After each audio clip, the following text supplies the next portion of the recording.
Dan usai rapat Koalisi Indonesia Maju di kantor DPP Partai Golkar Kamis malam, Ketua Umum Golkar Erlangga Hartarto tetap menugaskan Ridwan Kamil untuk maju Pilgub Jawa Barat atau DKI Jakarta dan bukan maju jadi cawapres.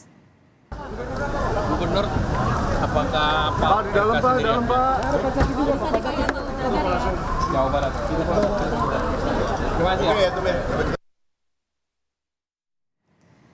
Di tengah keinginan Ketua Umum Golkar Erlangga Hartarto yang menginginkan kadernya Ridwan Kamil untuk maju sebagai calon gubernur di Pilkada mendatang, belakangan justru muncul suara kader Golkar lain yang mendorong Ridwan Kamil untuk menjadi bacawa pres mendampingi Ganjar Pranowo karena dinilai lebih menguntungkan buat efek politis ke Golkar. Dan untuk lebih lengkapnya sore ini kita ulas bersama dengan Wasekjen Partai Golkar Aceh Hasan Syazili dan juga pengamat yang juga Direktur Eksekutif Parameter Politik Indonesia Adi Praitno. Sore Bapak-Bapak.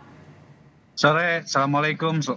Pak sore, Andre. Waalaikumsalam. Saya mau ke Kang Aceh dulu. Kang Aceh, ini kan Partai Golkar jadi melihat yang lebih menguntungkan mana sih, memajukan Kang Emil menjadi gubernur atau mendorongnya untuk menjadi bacawa pres entah ke Mas Ganjar atau ke Pak Prabowo? Ya, mendorong Pak Erlangga Hartarto dong sebagai ketua umum untuk menjadi cawapres dari Pak Prabowo, itu yang sekarang menjadi prioritas. Ya, Kalau jadi Kang sejauh Emil? ini, ya sejauh ini kita masih konsisten untuk mendorong Pak Erlangga sebagai cawapres dari Pak Prabowo, karena bagaimanapun saya sebagai kader tentu menginginkan supaya Golkar ada dalam koalisi Indonesia Maju ini dengan menjadikan Pak Erlangga sebagai calon wakil presiden.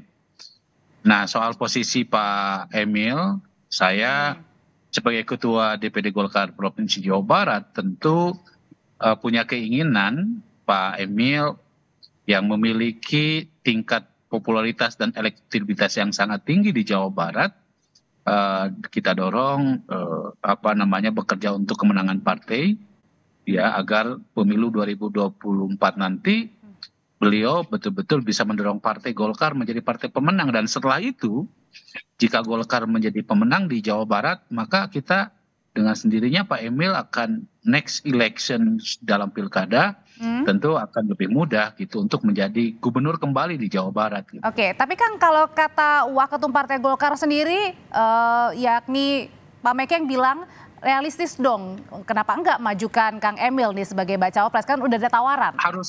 Harus dilihat pernyataannya Pak Mekeng itu dalam konteks kalau Pak Erlangga ya tidak menjadi cawapres. Jadi tetap Pak Mekeng menginginkan supaya Pak Erlangga itu diutamakan sebagai ketua umum partai menjadi cawapres gitu loh. Artinya kalau tidak dimajukan atau tidak dipilih, artinya boleh dong Kang Emil? Enggak, makanya saya tidak mau berandai-andai. Sekarang fokus kita adalah memastikan bahwa Pak Erlangga bisa dipertimbangkan oleh Pak Prabowo sebagai calon wakil presiden gitu loh. Maka karena kita pun juga ada kader partai di internal kita ya yang tadi disampaikan oleh Pak Mekeng. Jadi artinya harus dilihat bahwa Partai Golkar fokus sekarang ini mendorong agar Pak Erlangga menjadi calon wakil presiden gitu. Dan Pak Emil seperti yang disampaikan oleh Pak Erlangga, beliau sejauh ini ditugaskan untuk memenangkan Partai Golkar di Jawa Barat, DKI, dan Banten, sehingga elektoral partai tetap terus terjaga. Karena bagaimanapun kita tahu bahwa Pak Emil merupakan gubernur Jawa Barat yang dinilai sukses oleh masyarakat, sehingga penting sekali sebagai kader wakil ketua umum yang loyal terhadap kebijakan partai. Dan saya yakin Pak Erlangga Pak Emil akan selalu fatsun sama keputusan partai. Tapi Kang, gini, ini kan survei elektabilitas Kang Emil lagi tinggi-tingginya nih. Terus kemudian juga katanya sempat juga ditawarin oleh Bu Mega ya tentang posisi bacawa pres. Jadi ini Partai Golkar tidak memperbolehkan kalau Kang Emil menjadi bacawa pres, Mas Ganjar. Kalau di Golkar itu kan ada urut kacang, Mbak. Sebagai partai yang sudah memiliki sistem kaderisasi yang ajak, tentu kita harus pertimbangkan juga bahwa ketua umum tentu harus kita jadikan sebagai prioritas gitu. Jadi saya kira sistem kaderisasi kita di sini harus tetap berjalan dengan baik ya, sehingga partai tetap marwahnya bisa terjaga dan tentu kita harapkan ya Pak Prabowo juga merupakan pasangan yang sangat tepat jika mengambil Pak Erlangga. Beliau ahli ekonomi, sementara Pak Prabowo ahli geopolitik. Tentu ini adalah pasangan yang klop. Gitu. Artinya sampai sekarang posisi dari Partai Golkar ada tetap menginginkan ketumnya untuk menjadi bacawa pres ya, pendamping Pak Prabowo ya. Kalau gitu sekarang saya tanyakan Kang Aceh ke Mas Adi. Mas Adi, kalau di dalam tubuh internal Partai Golkar sendiri kan udah beda-beda, lagi beda-beda pandangan nih. Nah ini apa sih yang dilihatnya? Ya saya kira dua hal, Audrey. Pertama, di Golkar itu sampai hari ini sangat kelihatan terus mengupayakan supaya Pak Erlangga Hartarto lah yang kemudian dipilih oleh Prabowo Subianto sebagai pendampingnya di 2024. Ini kan satu sinyalmen politik bahwa tak boleh ada orang lain, tak boleh ada partai yang mencoba untuk menggoda kader-kader Golkar di luar Erlangga untuk bisa maju di 2024. Oleh karena itu saya seringkali mengatakan kalau tidak mau ada goncangan politik, kalau tidak mau ada jalan liku dan terjal yang mendaki dihadapi oleh Ridwan Kamil, ya memang sebaiknya fokus sebagai calon gubernur di 2024 jauh lebih tenang. Apalagi misalnya maju pilgub di Jakarta ataupun Jawa Barat, itu jauh lebih realistis dan sebenarnya bagi Ridwan Kamil, mengingat posisinya sebagai petahana. Nah yang kedua, kalau yang saya tangkap, pernyataan Pak Mekeng itu semacam ultimatum politik sebenarnya kepada Prabowo. Kalau Erlangga Hartarto misalnya tidak dipilih sebagai calon pendampingnya, dan pada saat bersamaan misalnya Ridwan Kamil diminati oleh PDIP sebagai pendamping Ganjar Pranowo dan itu terjadi, bukan tidak mungkin Golkar yang saat ini berada di barisan Prabowo Subianto itu akan hijrah dan migrasi menjadi bagian dari pendukungnya PDIP karena di situ ada Kang Ridwan Kamil yang berpotensial maju dengan Ganjar Pranowo. Itulah yang saya sebut ini semacam kode keras dari Golkar, bukan tidak mungkin. Artinya tetap satu suara ya di internal sendiri gitu ya Mas Adi ya? Betul, artinya apa? Kalau cawapres justru jelasnya bagi Ridwan Kamil yang notabene-nya adalah kader dari Golkar, bukan tidak mungkin gitu Golkar akan hijrah mendukung Kang Ridwan Kamil yang berpasangan dengan Ganjar Pranowo. Apalagi misalnya Pak Erlangga ini sudah disorongkan sebagai ketua umum Golkar, tapi tidak kunjung ada hilal politiknya oleh Prabowo Subianto. Karena bagi Golkar in the end-nya itu pastinya realistis. Mencari figur kader internal terbaik mereka yang mendapatkan tiket cawapres di 2024 nantinya. Oleh karena itu, kalau dilihat kecenderungan rata-rata memang sampai saat ini Golkar terus berupaya meyakinkan Prabowo bahwa yang dipilih itu bukan Ridwan Kamil, tapi Pak Erlangga Hartarto. Saya kira di situ poin saya.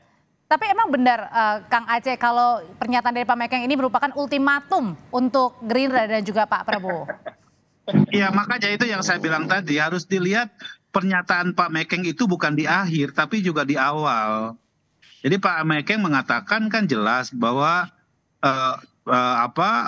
Pak Erlangga sekarang ini akan didorong terus untuk menjadi calon wakil presiden dari Pak Prabowo. Ya. Namun pada saat yang bersamaan kan kita juga tahu ya bahwa Pak Ridwan Kamil juga katanya dipanggil. Ya. Tentu sebagai partai yang mengedepankan kaderisasi dan tentu kebutuhan objektif atas apa yang dihadapi oleh bangsa ini, saya kira kami memiliki pandangan baik jika Golkar ada di dalam pasangan capres-cawapres itu gitu. Tapi kalau misalnya Pak Prabowo tidak memilih Pak Erlangga sebagai bacawa, ini nggak bisa pakai misalnya. Kan mau berandai-andai. Tinggal bentar lagi Kang, harus hitung-hitungan juga Kang. Iya nggak bisa pakai misalnya. Ini kan lagi terus diperjuangkan gitu loh. Ya kan, politik itu kan nggak bisa berandai-andai. Kalau berandai-andai nanti merubah skenario banyak hal gitu. Oke, saya balik lagi ke Kang Adi. Kang Adi sebenarnya, Mas Adi, sebenarnya lebih realistis mana sih untuk menunggu Pak Erlangga dipinang atau kemudian mengambil ya kans dari Pak RK atau Kang Emil ini yang ditawarkan menjadi bacawa pres, apalagi survei elektabilitas Ganjar Ridwan Kamil ini termasuk yang tertinggi saat ini? Ya kalau segala halnya itu diukur dari angka-angka elektabilitas, mestinya sejak lama Erick Thohir lah yang sebenarnya dipilih oleh Prabowo Subianto, Audrey. Karena kalau kita lihat posisi cawapres favorit sampai saat ini itu sebenarnya adalah Erick. Justru mengungguli Ridwan Kamil, justru mengungguli Mahfud MD dan seterusnya.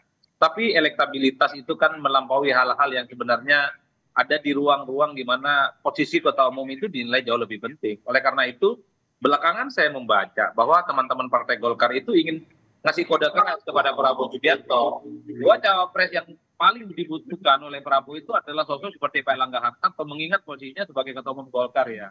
Jangan dilihat misalnya Pak Erlangga Hartarto itu elektabilitasnya tidak terlampau signifikan seperti yang lain, tapi lihatlah Pak Erlangga Hartarto itu sebagai sosok yang teknokratis, ahli ekonomi, dan yang paling penting mampu mengerem turbulensi politik Partai Golkar di 2019 yang lalu. Itu artinya Pak Erlangga itu mampu mengorkestrasikan, mampu mengonsolidasi kekuatan politik Golkar, sekalipun dalam tekanan politik yang cukup luar biasa saat itu 2019, tapi Golkar hasilnya perolehan pileknya runner up, bahkan di atas Gerindra hasil perolehannya di DPR. Ini menjadi penting sebenarnya yang mesti dibaca oleh Prabowo Subianto, bahwa Pak Erlangga ini adalah sosok yang mampu mengonsolidasi kekuatan politik Partai Golkar ke depan. Oleh karena itu pernyataan Pak Mekeng bagi saya ya semacam ultimatum politik gitu, bukan tidak mungkin Golkar itu in the end akan pindah ke lain hati kalau memang yang tidak dijadikan sebagai wakil itu adalah Pak Erlangga, apalagi misalnya ada kader lain namanya Pak Ridwan Kamil dipilih oleh PDIP. Ini yang saya kira memang jangan sampai kalau untuk PDIP sendiri kira-kira serius nggak tuh tawaran baca pres Mas Adi? Gitu loh. Kalau untuk PDIP serius nggak tuh tawaran? Bagi saya serius lah kalau sudah dipanggil ketemu dengan Megawati, itu tawaran yang cukup serius. Karena tidak semua orang bisa bicara dari hati ke hati, tidak semua orang bisa bicara empat mata dengan Megawati Soekarno Putri terkait dengan pencapresan, Mbak. Oleh karena itu, ini kan Kang Aceh sebenarnya ingin menyampaikan kepada Pak Prabowo Subianto, bukan tidak mungkin Golkar itu akan menjadi PKB yang kedua yang akan meninggalkan Prabowo Subianto kalau memang Pak Erlangga tidak dipilih sebagai calon pendampingnya di 2024. Golkar ini kan pemain lama. Golkar ini cool, kalem kan, tapi di tikungan akhir. Betul nggak tuh Kang Aceh? Iya, seringkali manuver-manuver politiknya itu bikin hentakan-hentakan yang mengerikan gitu loh, Audrey. Oleh karena itu, ketimbang Golkar ini seperti PKB, ya memang harus segera diputuskan bahwa Pak Erlangga lah yang cocok itu buat Prabowo Subianto. Apalagi sih? Tuh hentakannya Kang Aceh. Iya, sekali lagi saya ingin sampaikan bahwa kami konsisten mendukung Pak Prabowo sebagai calon Presiden Republik Indonesia dari Partai Golkar, dan kita sudah beberapa kali bertemu dalam koalisi Indonesia Maju, dan kami optimis bahwa Pak Prabowo dan para ketua umum partai koalisi Indonesia Maju akan mempertimbangkan banyak hal, termasuk dukungan-dukungan dari partai politik, karena bagaimanapun kita tahu bahwa memilih Pak Erlangga itu kan sesungguhnya bukan hanya memilih beliau secara pribadi, tetapi juga bagaimana kekuatan partai itu menjadi kekuatan inti dari proses pemenangan yang tersebar sampai ke akar rumput gitu.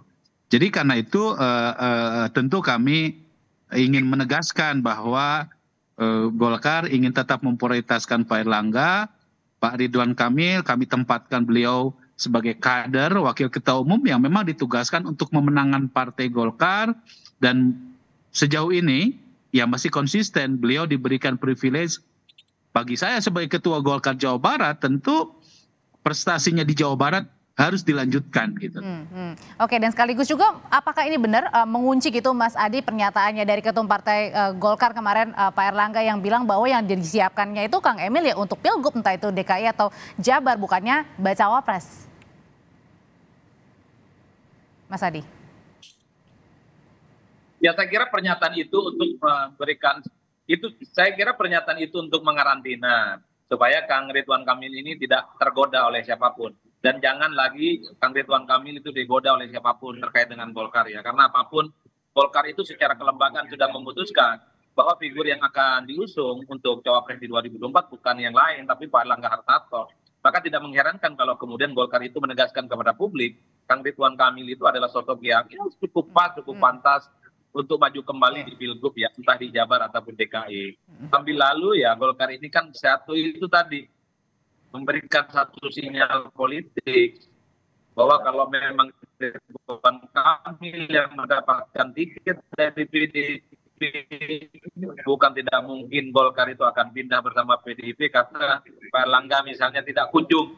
Saya kira bagi Golkar akan main di banyak tempat soal siapa kemungkinan yang menjadi kader terbaiknya untuk bisa maju di 2024. Termasuk juga belum menutup kemungkinan ya kalau PDIP masih membuka kemungkinan untuk memasangkan Mas Ganjar bersama dengan Kang Emil. Ya sangat mungkin karena sudah habis ketemu kan. Bagi saya pertemuan antara Kang Emil dengan Megawati itu adalah suatu hal yang cukup serius ya, di mana proses penjajakan, ada proses komunikasi yang sepertinya akan intensif untuk terus dilakukan. Oleh karena itu pernyataan Pak Mekeng beberapa waktu yang lalu bukan tanpa dasar, karena pada setting bersamaan Pak Erlangga Hartarto itu adalah ketua umum Partai Golkar yang saya kira suaranya jauh lebih besar dari Gerindra, tapi tidak kunjung diberikan sinyal positif untuk bisa menjadi pendamping di 2024. Kalau mau agak gagah-gagahan sebenarnya, Golkar kan tinggal bilang, apa yang kemudian membuat Prabowo Subianto tidak mau dengan Pak Erlangga Hartarto sebagai pendampingnya? Karena secara kepartaian, suara anggota dewannya di DPR itu jauh lebih banyak Golkar ketimbang Gerindra. Ini yang saya kira membuat daya tawar Golkar saat ini itu juga cukup di atas rata-rata, apalagi pada setting bersamaan. Rasa-rasanya teman-teman Gerindra ataupun Prabowo Subianto agak ngeri juga akan kehilangan satu partai yang lain gitu ya, hanya